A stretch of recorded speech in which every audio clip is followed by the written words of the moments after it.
This piece highlights global peace efforts, UK trade deal, China relations, tax reform initiatives, social security reforms, Venezuelan crisis, and debt ceiling and cutting spending. This Sunday morning with President Trump and his efforts for global peace, brokering a ceasefire between India and Pakistan yesterday after India launched airstrikes on Pakistan on Wednesday in response to a terrorist attack on India-controlled Kashmir last month. President Trump posted this on Truth Social Saturday. After a long night of talks mediated by the United States, I am in Geneva. Trump helped stop fighting between India and Pakistan as tensions grow. His involvement shows the U.S. wants to play a bigger role in solving world conflicts, using diplomacy to build new partnerships and reduce global stress. Geneva. After President Trump announced his first new trade deal this past week since opposing reciprocal tariffs in April. The terms call for the UK to increase market access for many U.S. products, including U.S. agriculture, creating $5 billion in new opportunities for U.S. exporters. A 10% baseline tariff is still in effect. A new trade deal with the UK could bring $5 billion in opportunities for American businesses. This deal might serve as a model for future agreements, showing Trump's focus on deals that benefit the U.S. economy. The president's trade deals, peace deals, and tax deals in the Sunday Morning Futures exclusive is National Economic Council Director Kevin Hassett. Kevin, thanks so much for being here this morning. I want to begin with these talks in China. Tell us what specifically you would like to see. What would be a victory? What is the best outcome that we can expect between China and the United States? Well, first of all, as the president said, it looks like there's a tremendous amount of progress being made. I expect that the president will announce at the end of the trade talks exactly what's happening. But, we've got a whole team over there getting updates during the talks to make sure that everybody in the White House, all the senior leadership, know exactly what's going on and have a chance to interact with everybody over there as well. Talks with China suggest both countries are open to fixing trade issues and improving their relationship. These discussions are complex, but both sides seem ready to compromise to keep their economies stable. Right now, so I have to be careful giving specifics, but the president has said that we're essentially starting from scratch with the Chinese, and they seem to think that they really want to rebuild a relationship that's great for both of us. That would be wonderful. So do you think the president obviously wants to see the Chinese buying more American products because we buy more of their products right now? But will it also have to do with other things like some of the currency manipulation or the spying and the surveillance, of course, fentanyl, COVID cover-up, any of the other non-tariff barriers? I think the Chinese have brought their A-team to these negotiations. They've got the competence to cover all the topic areas that you've discussed in the room. And we've got, Scott Bessent and Jameson, two of the best in the business. And so, we'll see what happens. But I think that everybody is interested in putting enough on the table so that we make a lot of progress this weekend. Scott Bessent, about a week ago, said he would not be surprised to see a multitude of deals announced this upcoming week. And, of course, the president just announced the UK deal last week. Should we be looking at that trade arrangement as something of a blueprint, a precedent of how he's dealing with other countries? Sure. Yeah, it absolutely is a really exciting blueprint for what we're going to be doing. And Howard Lutnick has briefed me on about 24 deals that he and Jameson have been working on. And they all look a little bit like the UK deal, but each one is bespoke. Each one's a little bit different because different countries have different things that they've been doing wrong to us, different things they care a lot about. And so, for example, there was the UK auto issue where there ended up being a quota, and that was something they really cared a lot about. And by yielding on that, we got a whole lot for American farmers. We opened up the UK for the first time ever for beef farmers, which they really, really love. And so, yeah, it's going to be a little bit different, but the basic idea is everybody wants to have a deal, and everybody wants to make a deal soon. And so you're right, you're going to see a lot more deals in the weeks to come, next few weeks. And as soon as this week? I would expect so, yeah. I mean, there are a whole bunch of things that are very, very close to the finish line. In the end, the president has to decide he likes the deal or not. There was a great story where I thought the deal was fantastic, and then the president's like, I can make the deal better, and he got an extra $1 billion in agreement of the UK buying our stuff on the phone by calling Starmer. So my guess is that the president's going to make the last phone call for each one because he is the best deal maker in the world, and he's going to add a little bit at the end, I would expect. You are also trying to do a deal with Congress on getting the president's agenda passed. You've got some balking about raising the debt ceiling. You've got others balking about not enough spending cuts. What can you tell us about those negotiations? Right. Well, I'm part of the Big Six negotiations along with Scott, and we report regularly back to the president. The president met with Jason Smith, the chairman of the Ways and Means Committee, on Friday. I was right there as he was walking in, getting ready for that. And we're really, really pleased with the progress. The Ways and Means Committee is going to have a mark probably Tuesday where they put everything on the table. They've got a sketch of a deal right now, and we're highly confident after communicating with Chairman Smith that all of the president's top objectives are going to be in the bill. The government is working on a big tax bill to simplify policies and reduce spending. With rising national debt, leaders are hopeful that both parties can work together to find solutions. We expect by Memorial Day it'll pass in the House, and then it'll go on to the Senate and hopefully be there by the 4th of July. And literally everybody thinks that could happen. There's not a lot of disagreement left in either the House or the Senate. And so we're super optimistic that this is going to be probably not only the biggest tax bill ever, but the best designed and the fastest achieved. Think about it. Have you ever seen anything move this fast? It's really astonishing. And that's newly confirmed U.S. Ambassador to China, David Perdue, with me on Fox Business's Maria Bartiromo's Wall Street Friday night on the administration's efforts toward fair trade with China and closing the $295 billion trade gap with the communist nation. Joining me now with more on all of this is Senator Bill Hagerty, who previously served as U.S. Ambassador to Japan in President Trump's first administration. Senator, good to see you. Thank you so much for being here. I wanted to start with trade because I know you've worked on all of these issues in the first term of President Trump. What would you like to see out of China? Indeed, Maria, but before I say anything, I'd like to say a happy Mother's Day to your mother and to mine. My lovely wife, Chrissy, whom you know, our 4 kids are here today to celebrate this great day. Happy Mother's Day to every mother in America. Thank you. Back to the point. You're right. I worked on trade deals extensively, not only the 2 trade deals we did with the U.S. and Japan, but also with the team that negotiated the Phase 1 China trade deal, which China did not abide by. David's right. I'm so glad he's going to his post now. He's going to be a great ambassador representing America's interest with China. What's happening in Switzerland right now, I'm very excited about. I think there's great potential there. It has to get resolved. And with ambassadors, with leaders like David in the field, I think we're going to have every opportunity then to hold China to account, because that's going to be a critical aspect of this. They have not followed through on their prior agreements with us. We need to make certain that what we strike with them today, what we strike over the weekend and in the days to come, is something that we can ascertain, we can hold them accountable to, and that we can verify. And, of course, your work becomes that much more important right now in the face of some uncertainty around trade. People want to know that tax extension deal and the big, beautiful bill will pass. But one of the key provisions within the legislation that's causing some angst among your Republican colleagues is this proposal to raise the debt ceiling by as much as $5 trillion. The Congressional Budget Office projects that the federal government will run out of money, most likely by either later this summer or early fall. The U.S. national debt, as you know, barreling toward $37 trillion, with the interest on the debt alone at over $1 trillion, due in part by Biden administration spending of $7 trillion. Now, I spoke with Senator Rand Paul on Fox Business this morning with Maria last week. He said in its current form, he is not supporting this bill. Watch this. The bill they put forward will allow the debt ceiling to rise $5 trillion over 2 years, all the way through the next election. This is the largest increase in the debt ceiling ever in our country, and it indicates that not only will the deficit this year exceed $2 trillion, that they're planning on it exceeding $2 trillion next year, which to me means they're not really cutting. And if you take the entitlements away, Social Security, Medicare, Medicaid, food stamps, if you don't do anything to those entitlements, there's nothing left really to cut. That's not fiscally conservative. And as long as that's in there, I can't support the bill. I mean, look, just last week you had 26 Republicans who voted against codifying the DOJ foreign aid spending cuts into law. That includes Lindsey Graham, John Barrasso, Boozman, Moran, Capito, Mullen, Cassidy, Murkowski, Collins, Ricketts, Kramer, Rounds, Crapo, Scott, Fisher, Sullivan, Grassley, Thune, Hovind, Tillis, Hyde-Smith, Wicker, Langford, Young, McConnell, Cornyn. They all voted no on codifying these foreign aid cuts into law. Why?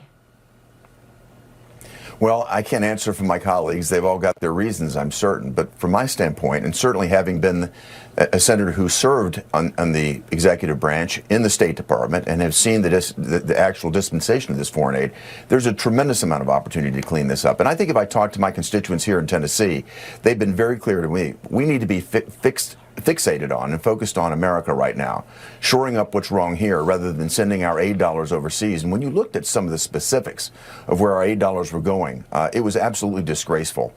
This organization has run amok. I applaud Secretary of State Rubio for getting his arms around this, for taking control of it. And we certainly do need to start cutting back. We need to cut back there. We need many other places where President Trump is fixated. Again, he needs a little bit of headroom to get that done. I'm willing to support that, but this is exactly the type of thing that the American public expects to see from us. I only wish Joe Biden had used his political capital to do the same thing with Ukraine and Russia. No, it's just unbelievable when you see all that President Trump is working on. You ask yourself, wow, where was Joe Biden on any of this stuff? But of course, the debt is quite important, and we're expecting the government to run out of money in the coming months. Senator, your colleagues, many of them say this is a generational opportunity to actually cut into the $37 trillion in debt. This is the time to make those spending cuts severe. Do you believe you're going to be able to do that in the Senate? Because the last time we checked, the House came up with $1.5 trillion in cuts. The Senate was at $4 billion. Yeah, the Senate is actually talking more like $2 trillion in cuts. We're very focused on it. The reason the threshold is lower in the Senate is because there's certain rules there that you can't exceed or you can't fall below. Again, we're leaving ourselves leeway to get it done, but every one of my colleagues that I've spoken with wants to see an even greater number of cuts in this package. Senator, it's great to see you this morning. Thanks so much. Happy Mother's Day. It's always we great to appreciate be with your you, Maria. time. All right. Thank you. Thank you. Bill Haggerty. Diplomatic influence. President Trump's engagement in Indian-Pakistani relations underscores the role the U.S. is trying to play in mediating international conflicts, showcasing diplomatic leadership that could reshape alliances and reduce global tensions. Secondly, trade strategy. The trade deal with the UK may serve as a template for future negotiations with other nations, reflecting Trump's approach to bilateral agreements that prioritize American economic interests and agricultural exports. Thirdly, importance of negotiation. The anticipation surrounding America-China trade talks reveals the complexities of international trade relationships, with the expectation that both nations are prepared to make significant concessions to stabilize economic ties. Fourthly, congressional cooperation needed. The United States government is tasked with addressing the rising national debt and ensuring responsible fiscal policies. The optimistic outlook presented by economic leaders emphasizes the potential for bipartisan solutions. Waste, fraud, and abuse within the Social Security Administration, with expectations the program will go insolvent within 10 years. Newly confirmed Commissioner of the Social Security Administration, Frank Bisignano, is here on just how many 150-year-olds are still collecting Social Security and the administration's plans to avoid the fund going bankrupt. Frank Bisignano, when he was in New York, he was known then, as he should be known now, as Mr. Slash and Burn. So can you imagine putting this man, who has no experience with Social Security, but who has experience in cutting the daylights of any organization that he becomes part of, being the commissioner?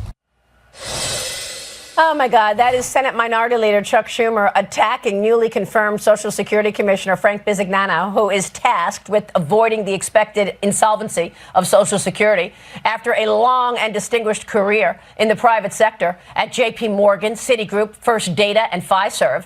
An Inspector General report last summer revealed that between fiscal years 2015 and 2022, Social Security made $72 billion in improper payments. Most were overpayments. Despite efforts to recover the taxpayer money, $23 billion remains outstanding. Social Security is projected to become insolvent within 10 years, at which time beneficiaries will receive only 83% of their scheduled benefits, according to last year's trustees report.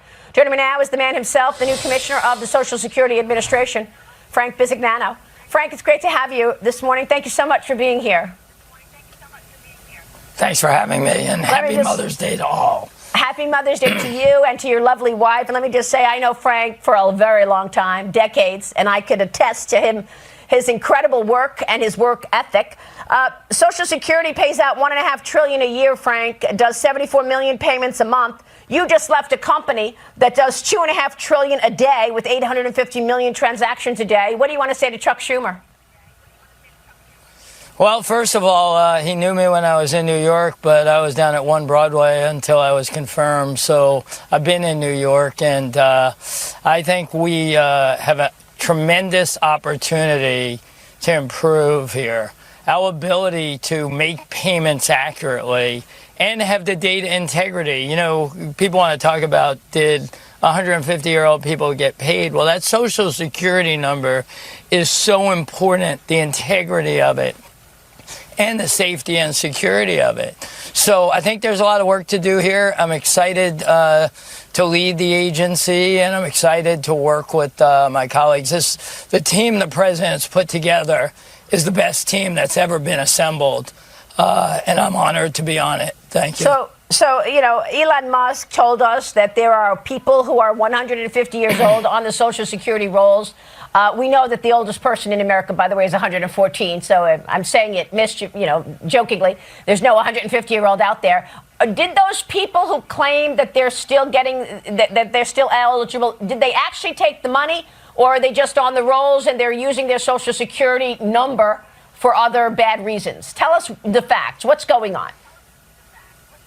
Well, as you know, I've been in the job about 2 days, but the thing I'm very clear on is the integrity of the data is job one, whether it's a payment or whether it's how that number travels through a system. So I think it doesn't always have to be that fraud happened through the payment. Fraud and abuse can happen so many ways. So job one's going to be ensuring that Social Security numbers are only given out and maintained to people who should have them. And so I think we need to think broader about what Elon and Doge and the president were talking about. It's not as simple as did a 150-year-old get a payment. It can be as simple as did that number travel through the system and still be alive and used for many other things. Think of how many times as an American people have to put their Social Security number down. So I see that as an integral part of the job. You know, the Social Security Department, and I've heard the previous commissioner only say with Chuck Schumer, I don't know, we have a darn good record with a 1% error rate. I think a 1% error rate is not acceptable. It needs to be decimal points to the right. And that 1% error rate's on everything. If you think about your own financial transactions, if you had a 1% error rate on them, or your own data integrity, you had a 1% error rate on them, you would really, really feel like you were at risk. So we need to shut down all the avenues where these errors happen, and in that is fraud, waste, and abuse. So we don't know if, in fact, those people have actually accepted checks from Social Security. They're on the rolls. We don't know if they've actually accepted money, but we know that they could be using their number. I think having the number assigned to a person who's eligible to have a number, and then when that person passes, they come off, and we can't put people on the rolls that shouldn't be on the rolls. I know. I don't think it was all about just the payments going out the door. It's about the total integrity of the data that eliminates fraud, waste, and abuse. Frank, I know you wanted to serve your country. Your father and your grandfather both served in the Army, and this is very important to you. Do you believe you can stop Social Security from going bankrupt within 10 years, which is the Committee for a Responsible Budget is expecting? Well, what I think is the team that oversees the Social Security Trust, which I'm one of, the Secretary of the Treasury, the Secretary of Labor, and the Secretary of Health and Human Services, we as a team will get together later this year, probably in the next couple months, go through the information that's produced. This is effort across the board that also will involve Senate and Congress. I think doing our job right sure is accretive to this economic challenge. It's been a 90-year-old institution, and as the president has said, we have no intent to touch Social Security. We have no intent to break a system that can be improved, right. But we have no intent to break it. And I do believe that that team that will get together along with Senate and Congress will ensure that this is here for the next 90 years at least. Okay. Frank, it's great to have you this morning. We'll be watching your work, important work. Thank you, sir. Thank you. All right, Frank Bisignano joining us. Up next, breaking news in Venezuela with opposition leader Maria Corina Machado's mother fleeing the country this week. Venezuelan opposition leader Maria Corina to leave, as others have. The oil production continues, and American companies are replaced by companies from other countries. And historically, that's been Chinese companies, Russian companies. This is a very important point that you make, especially since China is Venezuela's biggest creditor. And this is sort of China's MO, become a country's biggest creditor and ultimately dominate. And I don't think the U.S. or the Trump administration wants to see China dominating another country. Well, you're right. We've seen this playbook before in Africa, in Latin America, and Central Asia. And China has created a stronger presence, stronger influence, and control over economies and governments around the world through using their economic assets and position to do so. And that is the CEO of Chevron, Mike Wirth, with me here last weekend on President Trump's ruling to exit Venezuela. The president has given Chevron until May 27th to wind down oil operations in Venezuela, ending its 2022 license to operate in the sanctioned communist nation. Chevron is only permitted to export that oil to the United States, as President Trump recently instituted a secondary tariff on Venezuela and said any country buying oil or gas from Venezuela will pay a 25% tariff on any trades with the United States. The president reiterating that Venezuela has sent dangerous individuals, including Tren de Aragua gang members, into the United States, while China exerts increasing influence in Central and South America, currently Venezuela's biggest creditor. On Wednesday, Venezuelan President Nicolas Maduro and Russian President Vladimir Putin signed a new partnership in Moscow, which includes closer ties in the energy sector. Then on Friday, Maduro met with Chinese President Xi Jinping in Moscow on the sidelines of Russia's 80th celebration of defeating Nazi Germany. Xi Jinping pledged to support Maduro and safeguard Venezuela's sovereignty. All of this as 5 top opposition officials to Maduro's regime held hostage, who had been hostage and sheltering for 412 days at the Argentine embassy in Caracas, are now free in the United States after being rescued, according to Secretary of State Marco Rubio. Maduro was sworn in this past January for his third 6-year term, despite global condemnation, calling his re-election illegitimate and crackdown on his political opponents. Joining me now in the Sunday Morning Futures exclusive from an undisclosed location in Venezuela is Venezuelan opposition leader Maria Corina Machado, whose 84-year-old mother just escaped Maduro's rule, fleeing the country. Maria, thank you so much for being here. We so appreciate your time. And I know that you have been hiding for 9 months. You've been barred from leaving the country for 11 years. You are in an undisclosed location right now. But the fact that your mother was able to flee and the fact that those people who are opposition leaders were able to get rescued shows you something about the cracked loyalty to Maduro. What can you tell us, Maria?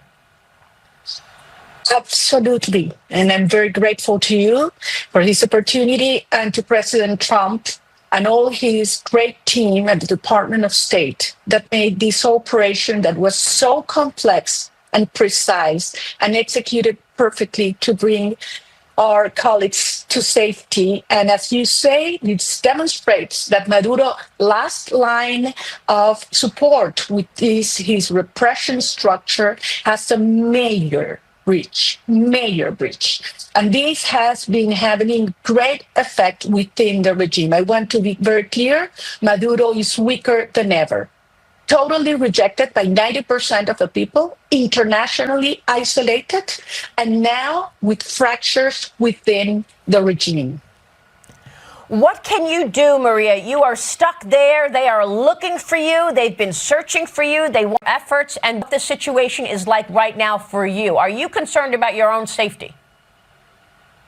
Well, of course we are. We all are. We have more than 900 political prisoners right now that have been tortured, women that have been sexually assaulted. It's brutal, but the fact is that we're moving forward. And the fact that we have, this unwavering support from President Trump make things move ahead. And I believe that we have the greatest opportunity in front of us. And I want to insist this. A free Venezuela, Maria, is the greatest opportunity from a security perspective and also from a business and energy perspective to the U.S. And that's what we will do. Venezuela will be free. Venezuela will be a reliable partner of the U.S. We will kick out Iranian forces and agents, the Hezbollah, that have turned Venezuela into a operational base of the Iranian regime. And we will build a partnership to create a security shield for the Americas, for the stability of the region, and also for the national security of the U.S. On the other hand, I want to insist from the energy perspective. Under Maduro, Venezuela's energy, oil and gas industry has collapsed. Those companies all actually operating in Venezuela are forced to partner with a criminal structure, with a drug cartel. You're giving money to Maduro, and that means giving money for the drug cartels, for the operations, and enforcing the criminal gangs like Tren de Aragua that are operating all across the continent. So President Trump's decision is the right one. We need to move forward, cut these sources flows going into the criminal Maduro structure. Remember, Maduro is the head of the Tren de Aragua. Efforts and what the situation is like right now for you. Are you concerned about your own safety?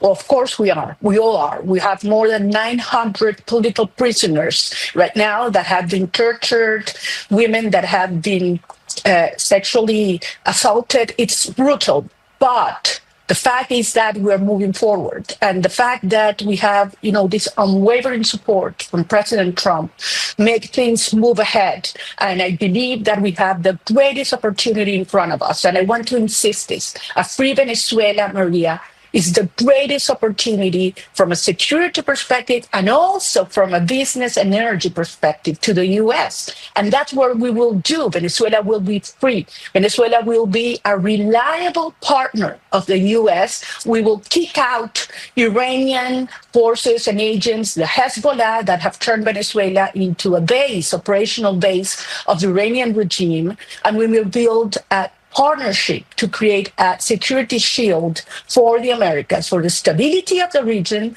and also for the national security of the U.S. On the other hand, I want to insist from the energy perspective.